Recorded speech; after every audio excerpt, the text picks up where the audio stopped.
السلام عليكم والدي السلامي ان عاو waxaan rabay inaan siro gaaban aan uga hadlo maadaama doorashadii degmooyinku ay bilaabatay 26kii bishan ku jirno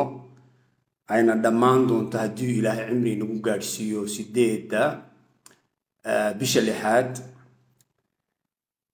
laba kalmadood baan rabay caawa inaan idin sheego horta waxaan rabaa marka hore inaan mahadnaq yar oo gaaban u soo jeediyo dadka Soomaaliyeed ama dadka gacalka ah ama ehelka ah ama walaalnimadan Soomaalida ku wadaagno dumar iyo ragba leh jidadka ii taagan dadkii guryaha ku jiray guryaha ka soo bixinaya dadaalka ay ku jiraan uu yahay in inaga guud ahaan waxa dantu ay inoogu jirto aynu garbaha isu qabsano oo ah sidii aniga aad ii geyn lahaydeen golaha deegaanka si aan anigu idinku shaqeeyo oo aan yani waxyaalaha xuquuqdiina ee dantu inaga inoogu jirto aan meesha u geeyo de saad ogtihiinna waa iska nasiib daro ilaa 1994 ayaynu cod bixinaynay oo aan dad baynu cod siinaynay inagoon dadkaa aflagaadaynin oo ayna waxba ka sheegayn siyaasaddu de waxa weeyaan markii dadku ay ku doortaan meesha ku geeyaan shacabkii iyo ummadii ku dooratay ayaad danahooda ka shaqaynaysaa kuwii dambe iyo kuwii horeynu meesha geynay annaga waxay nagala dhamaan la yihiin xisbi baa sidana iyo xisbi baa sidana iyo waxba sidana saan hore idinku sheegay xisbiyadeeni iyagu waa albaabka lagu galo siyaasadda waxa weeyaan iyagu waxay ku soo wadaan ma jiro laakiin qofka aad meesha geysatay kartidiisa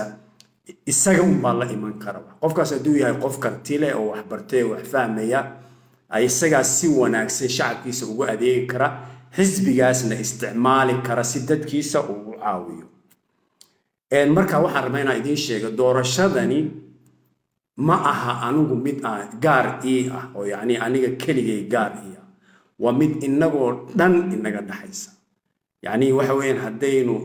garbaha isqabsano oo aynu isgargaarsano danteennaynu gaadhayna sababta aniga igu kaliftay inaan doorashadan ka qayb galo awalna aan ka qayb galo haddana aan ka qayb galno waxa weeyaan waa wax iska sahlan weey horena waan idinku sheegay caawana waan idin sheegay anigu waxaan aaminsanahay in dadkayga Soomaaliyeed ee halkan jooga ama Helsinki ha ahaato ama meel kale ha joogaan inay yihiin dad wax qabsan kara oo Ilaahay mooyee qof ay u baahan yihiin muusan jirin dad kartilaynu nahay dad dadaal badan baynu nahay marka anigu waxaan aaminsanahay dadkaygu inay wax qabsan karaan sidaa darteed ayaana mataqaanaa halgankan doorashada ugu jira waa laga yaabaa inaynu marmar kufno marmarna waynu dhacaynaa marmarna waynu boodaynaa marmarna waynu toosaynaa waan ogahay in hawlo fara badan iyo dhibaatooyin fara badan aynu soo marnay laakiin oo waliba xataa laf dhabartu ay dhaawac naga gaadhay laakiin waxaan aaminsan wali meynaan dhiban dad nool baynu nahay oo wax qabsan kara marka anigu waxaan idinkula talin lahaa oo idin odhan lahaa ha ka daalina raaditaanka xuquuqdiina ha ka daalina inaad garbaha isqabsataan ha ka daalina inaad kiina idin dadaalaya doonaya inuu danihiina ka shaqeeyo aad garabkiina istaagtaan waan ogahay in hawluhu iska badan yihiin oo intaa wax la sheegayo wax aan jirin iyo wax jirib la sheegi oo la yaabayso waxan meesha laga keenayo waxa weeyaan saan hore idinku sheegay magaaladan ilaa 1000 qof baa ka sharaxan Soomaali kaliya ma sharaxna intaas oo qof baa sharaxan oo 1000 qof gaaraysa siyaasaddu waxa weeyaan qofku xisbi baa soo sharxi ama isaga isa soo sharxi markuu isa soo sharxo dadkii uu codka ka raadinayay ayuu u imanayaa wuu isu sharxayaa wuxuu qabtay wuxuu doonayay inuu qabto mustaqbalka haddii ilaahay meesha geeyo marka go'aanka waxa iskale shacabka codka bixinaya ma aha dadka inta garbaha la qabto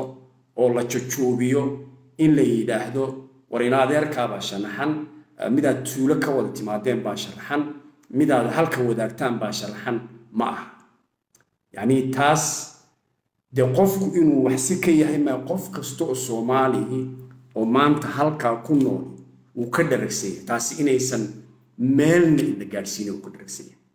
weliba anuu markaan idinla hadlayo inta badan talooyinkan iyo hadalladan aan soo jeedinayo waxay inta badan ku wajahaysan yihiin hooyooyinka soomaaliyeed aabbayaasha soomaaliyeed dadka carruurta ku haysta magaaladaas waad ogtihiin aniga taariikh nololeedkayga waad ka warqabtaan waxtarkayga horaan usoo sheegay intii aan sooshalka ka shaqaynayay howlahan idiin qabtay intaan hadda iskuullada ka shaqaynayna howlahan idiin qabtay waad ogtihiin sababta igu kaliftay inaan siyaasadda magaalada galna waan idiin sheego waxaan idinku idhi dee anigu markaan arkay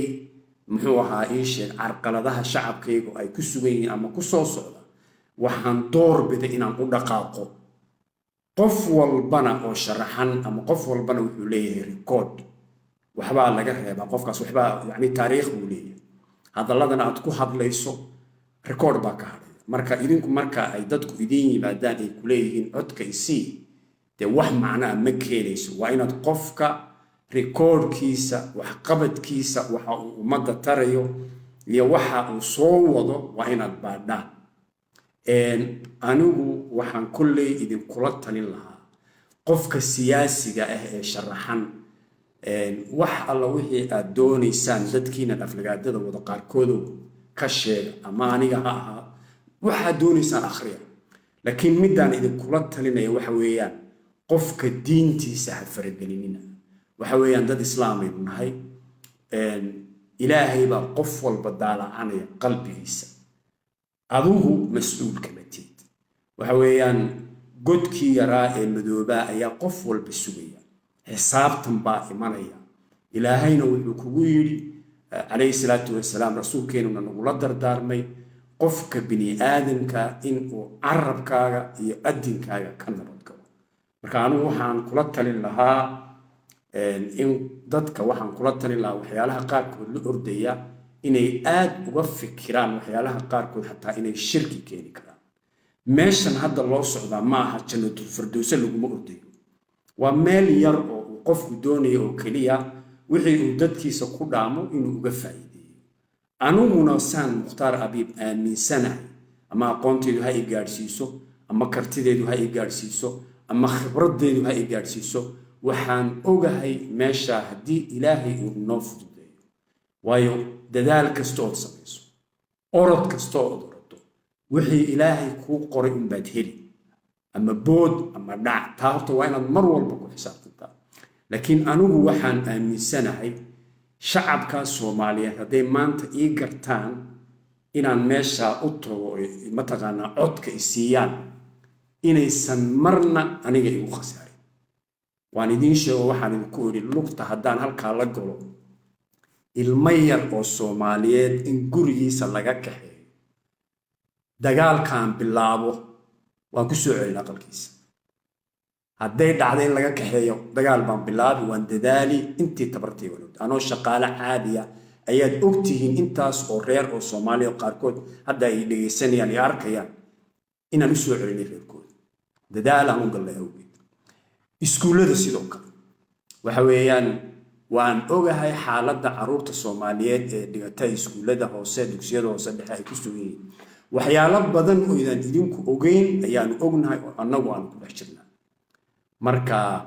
haddii aad aniga ii garataan inaan meeshaa tago oo aad garabkayga istaagtaan aniga iguma khasaaraysaan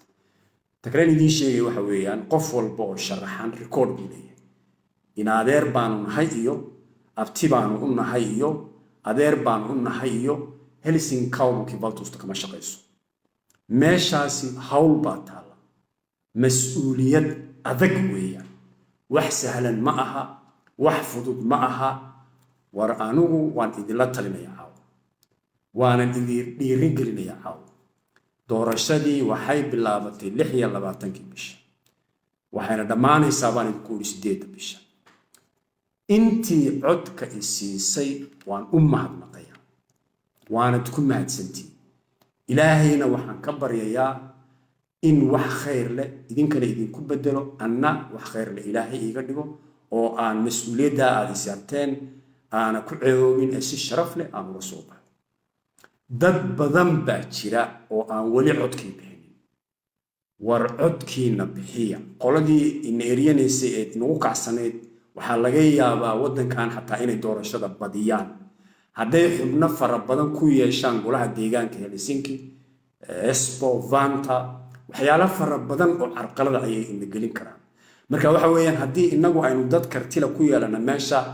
waxaa laga yaabaa xataa marmarka qaarkood waxyaalaha qaarkood inay kaba xishoodaan marka idinku ha isku meerasaniyo warkaca oo toosa oo codka bixiya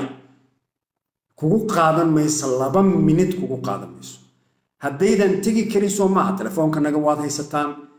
halkaas shaashadahaas naga daawanaysaan annaga nala soo hadla annaga guriyaha idinku imaan annaga idin geynayna meesha war dadkani ha in arkaan inaynu nahay dad isku duuban isku xidhan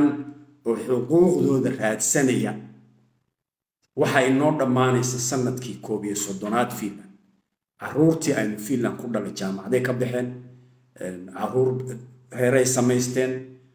caruuray ku dhaleen alxamdulilaahi rabbil caalamiin maxaa la inooga laayahay inaynu ummadan ku dhex darsanno dad in matali kara oo sharafteenii Soomaaliyeed soo celin kara oo akhlaaq leh wax bartay wax fahmaya dadkiisana ugu shaqeynaya si daacad ah oo aan kala faraaruqayn war ilaahay intaad ka cabsataan qabiil waxba idima taray taa halkeenii baynu ku soo baabi'inay ku soo gubnay quraankana ilaahay wuxuu ku yiri waja'alnaakum shu'uuban wa qabaa'ilan litacaarafu isku aqoonsada laakiin maxaa la raaciyay inna akramakum indallahi atqaakum يعني إلهي قفكي كعب صدون بعد ميشان فايدة مركا قبيلك هلا يسكو أقونصدو هلا يسكو قرطو لكن دور الشدا يعني المجال ده كسعط هاو أديك سنين ورفائيدو إنه مصوب كلا قيبسي ودما دي كلا يورو دن ويهشيان سومالي دجنين أما أمريكا آتو أما كندا آتو قفك قمنا أركان إن دي أكتيف يا سحونا يجرب كيس يستاجي ولما دي جرب يستاجيسا dumarkii garab istaagay dhalinyarada daba istaagaysa maanta tusaalaan idinsiinaya waxaan joogay kanal maki ayaan warqadeer ka qaybsanay qola finishan warqadeer siinay ajnabiga siinay gabadh carabiyada ayaa iga soo horbaxday warqadii baan siiyay wallahi hadda waxaan ku doorasho socota codkaaga igu tiri waxa igu tiri soo muslimatid ha خلاص isla markiiba meeshii bay gashay codkii bay soo bixisay bale kalimatul muslim انت كلية اي عدكي وسيس اناجينا شعب كيني وناكسنا حقا يا حقا وير لك قسو قادم ان اديركا او شرحان ابتيغا او شرحان ور انو وان اوغاهي انيسن وحبا انو تري وحبا انو مقبليسو ان مانتا المهني يريرا ودنك كدشه حتى قاركو لغا دادخيو لييداهدو كوي حتى عدك انغا نسين لييداهدو إن أديركا شرحان يابتيغا شرحان ونسيب درّويا يعني هو كوي أينو إسلحين tomorrow وحايد تران إفتين ينال هايدين كينان وماشي دبسكو يعني انت ينال كشيدان نالك هايدين كينان نمعاذ إلهي أنو كما قوصان إنو وحانو آمسنا إنين هرمر قادين وحان إذن كلتا لنا وحا إنو لمن 8 عشو وعليكم السلام 8 عشاء إنو هرسن war aqalada ka soo baxa war codka bixiya ha fariisan qofka doonaysan si codkiina war codkiina bixiya waa iga talo aniga haddii kale de meel baynu fadhi waynu calaacali heblaaya sidana hebel baa sidana finishkii maxay sida noo leeyihiin kan maxaa la inoo leeyahay wax alla waxay noo taraysan jiro dardaaran marka waxaan siinayaa kama dambayn ah dhallinyaradiina wax baratay ummadda wax u sheega oo fahamsiiya dhulkan nidaamkii loogu noolaan lahaa fahamsiiya qofkii isagoo diintiisa haysta oo dhaqankiisa haysta oo yacni wixii uu ka yimid ee lagu soo barbaariyey haysta ayuu dadka la noolaan karaa dadkan yaynaan iska dhex saarin innagaa u nimid innagaa u baahan yaynaan iska dhex saarin yacni waxyaalo badan oo inaga hor yimaado waynu la kulmaynaa waddankan waxyaalo badan oo inaga fajiciyo waynu la kulmaynaa waddankan laakiin istiraatiijiyadii aynu kula noolaan lahayn waa inaynu inagu falowgeed raadsanaa hooyada Soomaaliyeed ee subaxii intay toosto 6 aroornimo kabaha xidhanaysa ee habeenkii 12 habeenimo iska bixinaysa intaa ilmaheeda u ordaysa waxay ugu ordaysaa waxa weeyaan kaliya in ilmaheedu wax u barto diinta u barto halkan maadooyinkii kale cilmiga ah u barto beritoona shaqayso halkan maynaan u iman inaynu dawarsano ilaahay gacanteena gacan ka kormariyo gacmaha kale wax waynu qabsan karnaa la inagama fiicna dadka tila baynu nahay inta wanaag inagu aynu isu sheegayno waxa inagu dhex jira qaaran jeclaynba wanaagaas oo aan dooninba in horumarba la gaaro kuwaasna caawa waxaan odhan lahaa fariin baan siin lahaa waxa aad la meereysanaysaan hadalka aad sheegaysaan kaama dhageysanayno Soomaali baanu nahay dad isjecel baanu nahay dad gobol isaga kacaan nahay dad waxaanu nahay hadday abtirsadaan 4 isugu wada imanaya wargarbahaanu saaysanaa hana soo dhexgal adu meelahaas waxaad la meereysanay iyo qashinka la meereysanayso la tag tusaale kale aan idin siinay shalay waxaan la kulmay qof Soomaaliyeed wuxuu igu yidhi sharci malihi 5 sano fiilan joogaa wuxuu fadhiyay meel cidla ah ayuu fadhiyay ku fikiray baawur baan saarnaa ku socday waxaan ku qofkaas Soomaaliga ee meesha wata fadhiya yaynaan dhaafin waan ku leexday waxaan ku walaalo ku caawin karaa ma wax dhibaa jira wuxuu yidhi sharci la'aan baa haysa booliiska warqadii soo diray fariin soo diray waxa lagu yidhi waa lagu celinayaa bal hadalka dhageysta qofkaasi wuxuu soo jiiray badihii uu soo jiiray buurihii uu soo jiiray wixii yaraa lacag haystay ka soo baabeen halka markuu yimid 6 sano saf ku jiray baa waxa la yiri kuma siinayno tuuladaad ka timid nabadgelya ka jirta yaa u maqan Soomaaliya su'aal baan idin weydiiyay yaa u maqan baasaboor finish hadii lagu siiyo oo lagu noolo macnaheedu marka waxa weeye inaan ka ilowna miya ma iloobi karno waa inaan fadhiga uga kacnaa magaaladan Helsinki waad aragteen waxa deegaankeeda waxa ku jira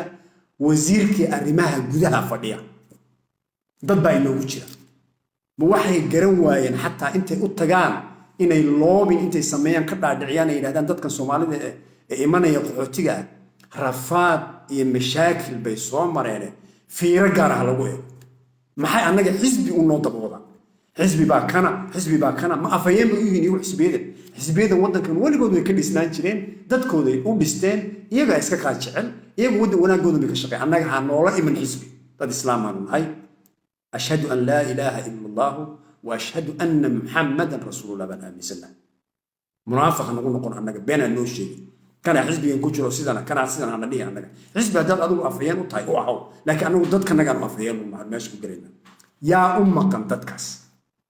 قبلها الصومالية الشرق الآن أنتم مجالات كويس حبيب بعقل سيحانة يا كم بل إيش يعني هو هذا لاست السويلو ده كل جنته يا كم هو يدن اسكولكي حنانو مشاكلكو كاهيستو يا مقن كون غوريها رفاadku ka haysto shalay waxaan u soo saarnay bishaan hadda inta yar ee lagu jiro doorashada 2 qof oo reer family koob iyo 10 caruur ka kooban baan guriga soo saarnay intaasaan soo saarinay mar rabnay inaan wax walba ka sheekeeno dadkan meelahan taagtaagan ee dhahaya waa musharaxana cod baan raadinaynaa maxay noo qabtaan anaga noo sheeg ummadan maxay u qabtaan shaqaanu abuurnaa kanaanu sameynaa war shaqooyinka shirkada iyo waxba jira qofka duu shahaada haysto shaqadiisa uu gelaya war anugu waxaan u ordayaa caruurta yararka Soomaalida rafaadka dumarka Soomaaliyeed ilaahay naga haya ayaan u ordayaa guryaha dhibaatadu inaga haysa ayaan u ordayaa meeshana arrimaha baa lagu hayaa qofkeena xanuunsada ilaahay xanuuna naga haya inuu caafi meel uu lagu daaweeyo oo helaan u ordayaa oo u hadlo oo u ordo intaan baan ordayaa waanad ogtihiin waanad ka daragsantiin labiyo tobanka habeenimo dad caaway soo wacdaan waad ogtiin inaan soo kici telefoonka haddaan kaa qaban waayo macnaheedu ma aha inaan ku necbahay finally anugu taladaan idin siinayaa walaalayaal waxa weeyaan qof walba oo sharaxan record buu leeyahay hadal baa laga hayaa waa la yaqaanaa marka walaalayaal waxaan idin odhan lahaa ani qiimo weyn ayaad agteeda ka leedihiin waanan ogahay shacabkaygu inay jecel yihiin waayo afartaa cisho iminku doorashadu ay jirtay hooyada ordaysa jidka ordaysa ee kaarkayga wadata walaalka Soomaaliyeed ee jidka ii taagan inta la aflagaadeynay in leeyahay Mukhtaar baa wax siiyay kana wax ku sameeyay qaarkood xataa kafeega markaan idhaahdo aan ka bixin way iga diidaan war ilaahay ka cabsada dadkan Soomaalinima kicisay walaalnima kicisay fariimaha la ii soo diray ee wanaaga way dhiirigelinayaan idinkana way dhiirigelinayaan la inagama badinayo waynu guuleysanaynaa biidnillaahi kariim waynu guuleysanaynaa ama finish aynu ka helno ama aynu Soomaali ka helno ama aynu dad ka helno si sharaf leh ayaan idinku matali si sharaf leh fariintiina meeshaas inaan geeyo wixii dhibaato in haysta inaan geeyo ballan baan idinka qaaday intii hore idin sheegan in koorin carruur Soomaaliyeed aqalkooda laga kaxay inaan ilmo iskuul lagu dhibin in ma taqaana gurihii aan ka hadlo inaan dadka guriyaha dhibaato ku haysta taa iyada hadalkeeda iska badaayay marka walaalayaal oo walaashayda Soomaaliyeed walaalkayga Soomaaliyeed oo hadalkeedu ma badinayo mana doonayo inaan idin daaliyo waa waqti dambe subaxii waad wada toosaysaan shaqa tageysaan hawlaad u socotaan carruur yar baa idinku xidhan war wax yar baa inoo harsan 7 cish waxaan 6 cisho dhannayn baa jir waad ogeyn doorashadii hore 4 sano ka hor 2500 oo Soomaaliya ayaa iska seexatay qof ay codsiinayaan ma jiro 6,000 baynu magaalada ku cod bixin karayna war codka bixiya war fadhiga ka kaca waa iga dardaaran waxa doonaysid si codkaaga anigu daana caawa isu kii sharxaye anigana codka isii iguma ceebo muxuu ahaa sharaf baan kugu matali awlaadaada haddaad u naxaysid dumarkeena haddaad u naxaysid haddaad curyaankeena u naxaysid haddaad kuweyna mashaakiladu haysid u naxaysid haddaad waayeelkeena u naxaysid haddaad raggeena u naxaysid codka isii iguma khasaaraysid fadhigana ka kaca beritoole waagu markuu inoo bariyo haddii ilaahay inoo aan ku barino waagu inoo bariyo war saf gala meelaha library-yada laga codayaa waxba idin ma jiraan gurihiina way ku wada ag yaalaane war fadhiga ka kaca numberkaygana waad garanaysaan waa 246 ku qora waad ila xisaabtamaysaan aniga awal waad ila xisaabtami jirteen haddana waad ila xisaabtamaysaan mas'uuliyadda haddii ilaahay ii fududeeyana anigana ii soo duceeya inuu ilaahay ii fududeeyo wassalaamu calaykum waraxmatullaah